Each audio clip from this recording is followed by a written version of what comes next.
Do you keep rules simple and easy for people to jump right in and just start playing, or do you make it fleshed out, but it's harder for people to understand it or jump right into it? That balance is pretty hard to get down right, and Spelljammer was a little too far on the easy side, we'll say.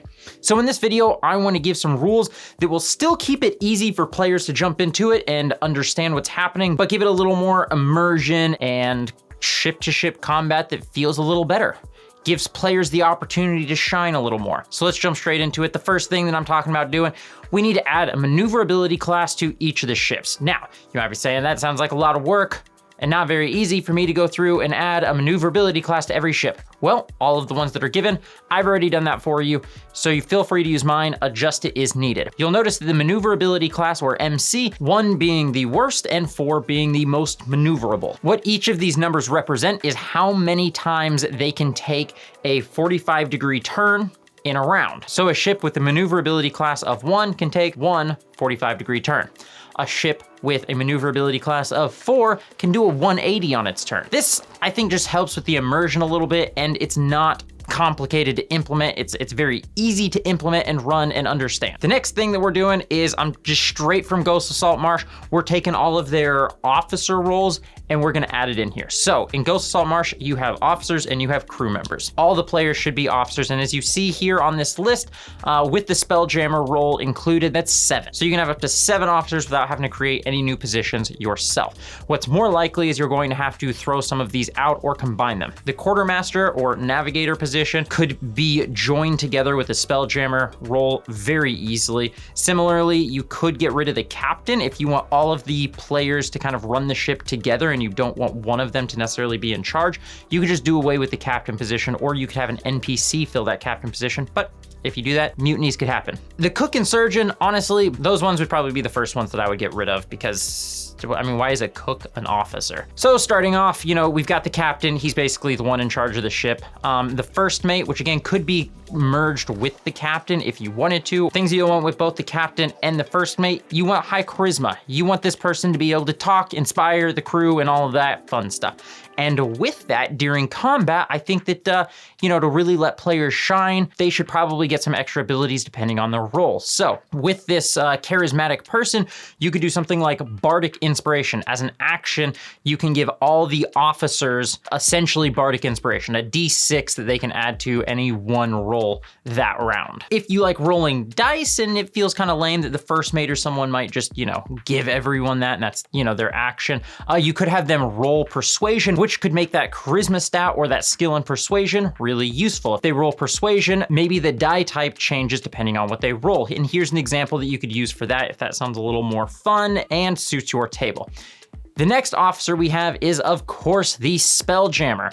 The Spelljammer, when combat starts, is probably gonna be the one to roll initiative for the ship. Of course, they're the ones piloting the ship, they're the ones in charge of the ship, sort of. I mean, you know, they're the ones that make maneuvers, but there should be a little bit more added into that. And so I think it's really cool if they had the ability to like surge their power and use their skill as a spellcaster to power the ship a little more, a little better. And so they can kind of surge that power and maybe create a shield, or maybe they can push that and power the speed more or the maneuverability more. For balancing, if you want some rules that I would recommend using for that, the shield would be 2 plus the level of the spell. So if you use a first level spell slot to power the shields, that would be a +3 to the ship's AC. If you use the second level spell slot, +4. So that's very simple, easy to run. And of course, for any of these like surges, so to speak, you would have to use a spell slot. You couldn't just do like a +2 to your AC by using like a cantrip shield. That just doesn't really make any sense or work. For the speed,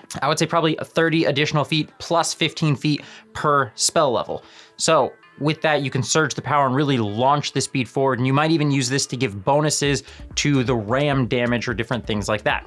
And then lastly, the maneuverability score, I'd say give them an additional 45-degree turn per spell slot they use. So you need to use 2 spell slots to really power the ship up to do that 180. Of course, this is all homebrew, so go ahead and change it up however you want, but that would be a good starting place and what I would recommend using at the beginning. The bosun is kind of in charge of the maintenance of the ship, maintaining the weapons, repairs, things like that. Typically for them, you'd want more like strength and dexterity.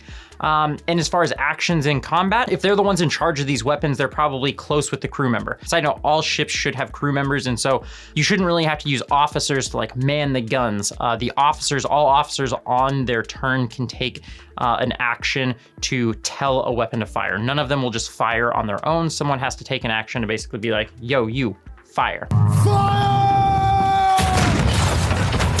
The bosun, though, because of their experience with the weapons, they get to add their proficiency bonus to the attack roll of the weapon. So they have a little bit better chance of getting it to hit. And I would also give them multi-attack. When they take the action to tell someone to fire, I would let them tell 2 weapons to fire. This would go to somebody who thinks that the shipboard weapons are really cool and they want to shoot them a lot. Those are some ideas that you could use for some of these roles. I think that those would be the main ones. You should probably also create some sort of system to upgrade the ships. I think everyone likes the idea of being able to make some money and put that back into their equipment and make it better.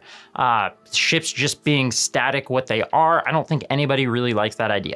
Give them the option to buy different weapon systems and install it on the ship, or potentially additional weapon systems, or put a ram on the front. Maybe they could add like a spindle type device that now each of the weapons takes only 1 person to help turn it because it's on runners, so to speak. Now for this, I haven't fully fleshed out all the pricing and all of that. If anyone has a PDF or they've seen some things online that they want to share in the comments, feel free to do so and I might add it to the description. I've read a couple and I haven't seen anything that I loved as far as this system goes, and I'm still working on creating good upgrades that are simple, but maybe you have some great ideas. Let me know in the comments. Or if there's any homebrew rules that I have missed out on, also let me know. Now there's 2 things I think about when deciding whether something is a good homebrew rule that I want to implement into my game. 1, it has to increase the fun. A lot of times we increase realism because that helps with immersion and that can make it more fun, but fun is really the main thing here. And the second thing that I look for in any good homebrew is it should be easy to understand and easy to implement. I've seen really cool homebrews that I think would be a lot of fun, but it's just too much of a pain to implement it into my games. I have to change too many things and it's just too much work and it just never ends up getting used. So if you have systems that are fun and easy to implement, share them. Whether you have any that you want to share or there's some that you've seen on the DMs Guild or anything like that, feel free to share it and I would happily add it into the description or pin your comment. So there's what I have to increase a few mechanics into combat to hopefully add to the fun and immersion for your games and let your players really shine. Hit the like button if you've enjoyed this video and I'll see you next time.